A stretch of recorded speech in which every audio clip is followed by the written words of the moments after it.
Hello. Yeah, no, well, this one's a gentle documentary on drinking. Everyone loves a drink.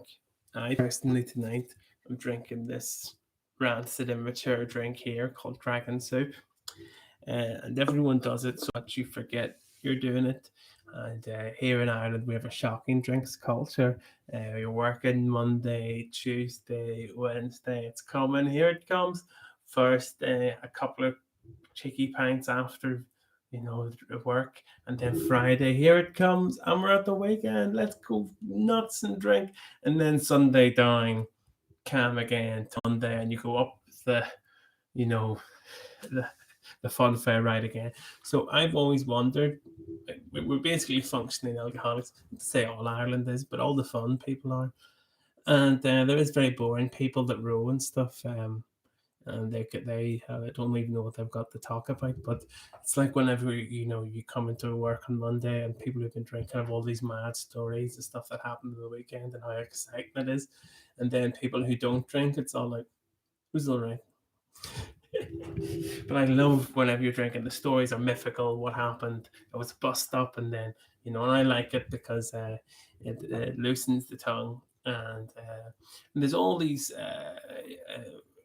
things like working man's clubs that were sort of like a cult of working classness that I never really understood. Where do they come from? They were around in the 80s in all the films, and it's a world I'd never been part of. And but where did they come from? The essence of them coming from, where was their when was their time? And then you played darts, and then remember that time you had crisps that you could eat in a bowl, and all these weird stuff. And now, and bar peanuts and stuff like. Where did all this drink come from? And all these, I remember even all these weird drinks.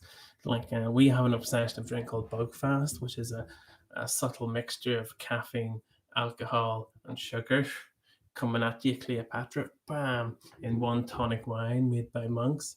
So it's a lot of interesting things about alcohol, a lot of drinking subtle rules and regulations that were never put down, and they were all sort of like before I was born.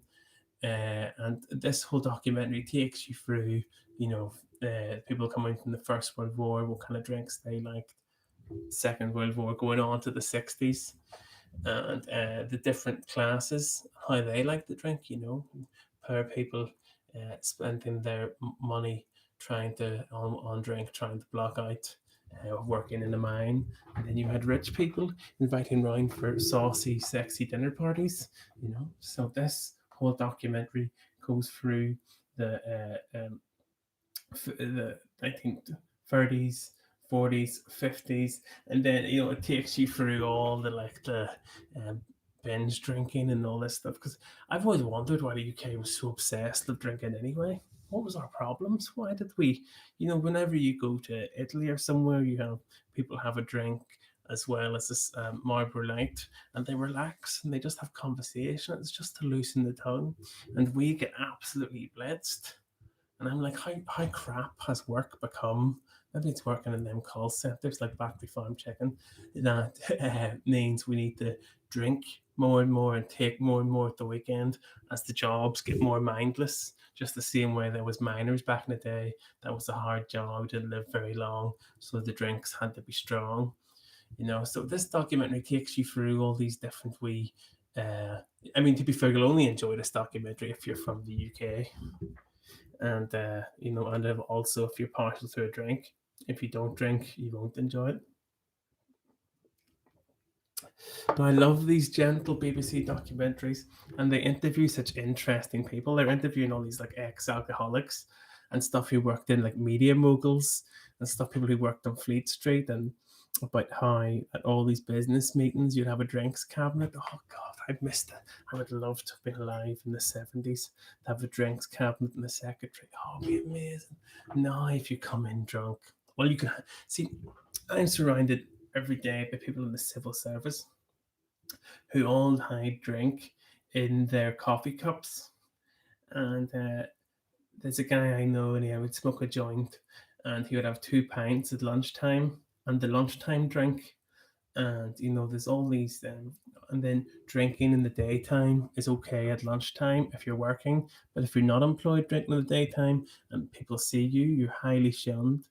It seems people want to drink under the cover of darkness and on Thursday and Friday. And why is that? So this documentary takes you through in a gentle, highbrow BBC way, and it gives you loads of lovable clips of average people, which is nice.